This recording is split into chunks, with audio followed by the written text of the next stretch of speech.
That minutes here.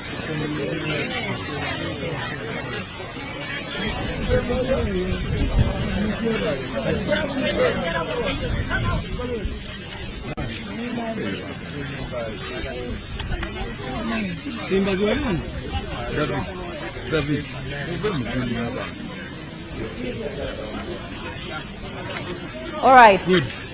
Nalukola, Elias Nalukola Luyimbazi, the flag bearer for the National Unity Platform. Election. And we are coming to you live from Chirokole polling ground, where there are 7 polling stations. In one of them, the NUP candidate, Luyimbazi Nalukola, is going to cast his vote here. And as you can see on your screen, he starts with the verification with the polling officials. And of course, he will continue to the basin to tick.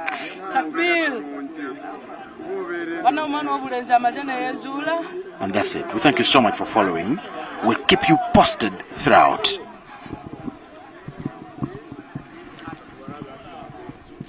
And here comes Elias casts his vote. He's picking. Okay, he's now placed the ballot in the basin, and he's sticking his name, obviously, and showing off the fact that he has voted for himself, as it should be. And he's at Tula Kawempe Tula Chirokole Road. It's where he has cast his vote at about 13 minutes after 10 a.m. the time he has cast his vote. He's a 42-year-old Ugandan lawyer, senior lawyer, and he started working at Ocheng Harimomja and Company Advocates until 2016, when he established his own firm, Nalukola Advocates and Solicitors, which advocates for constitutionalism, the rule of law, and human rights. Showing off he has placed his... Neba na Uganda, mwebale nnyo kubanga mutuwagira nga mugoberera ensonga nga bwe zitambula mu ggwanga. Nteesa era nga mbasaba bannakawempe North mujumbire okulonda kuno. Wadde mulabanga abakwata mundu bangi, abatiisatiisa bangi, emmotoka nnyingi ezitambula zitalina number plates, abatambula bangi ababisse n'amaaso gaabwe nga bataddeko obukookolo. Ebyo byonna tebibatengula mmemme. Mugende mulonde. Mugende mukozese eddembe lyammwe okusalawo ani anaabakiikirira. Amawulire mangi ge tufuna agolesa nti waliwo okubba oba waliwo ebiteekerwateekebwa okukola. Mulimu okuba nti bakuŋŋaanyizza bato baffe abavubuka okuva mu ghetto bajje bakyankalanye okulonda awalonderwa mu polling stations ez'enjawulo. Olwenna emmotoka ezo ezitaliiko number plates zijje n'obululu obwawedde dda okutiikinga balyoke babuyiwemu. Tutegeezeddwa ebifo bingi eyo gye bali mu kuteekateeka nga batiikinga obululu. Batugambye ewa mukulu wange mukyala Sauda Nsereko nti waliyo bye bakola naye tetunnakakasa butuufu bwabyo. Madina Nsereko ekyebando nti waliyo abakwata mundu, abapoliisi n'Abamajje bali eyo batiikinga, nti Pastor Luwaga naye ali eyo Nakamiro, naye tubirondoola.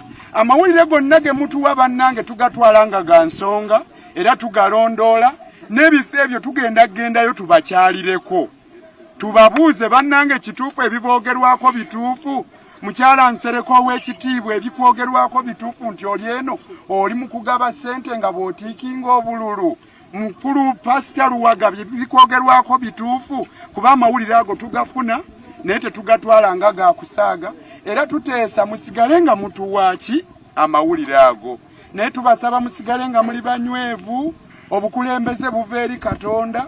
Katonda kyaba ayagadde kibeere, yalagira bulagizi abantu ne bakikola. Nabwe kiti ekirina okubeera kijja kubeera.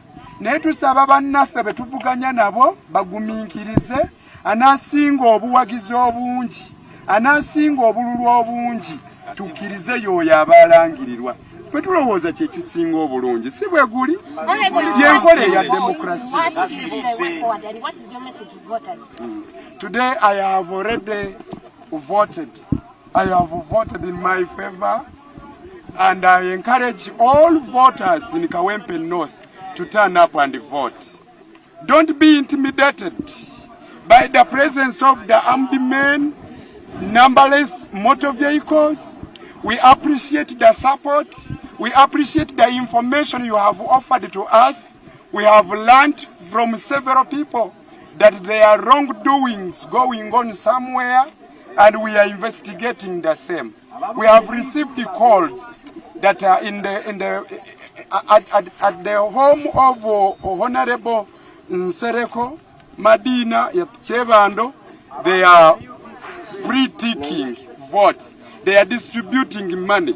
But we are taking it as an allegation that the same is also taking place in Nakamiro under the leadership of Pastor Luwaga. We are investigating the same. And if it is true that you are doing such, be prepared. We are coming. We are coming to talk with you in a civil manner and to advise you to stop such activities because they are wrong. They are contrary to democratic principles. But we are encouraging voters to turn up and vote. It is your right to participate in voting. We are also advising our political adversaries that we should let the will of the people reign. It is God who determines who to lead. And once God has made a decision, such a decision is implemented by the people themselves. Let that which has been determined by God be. Let the will of people reign. I thank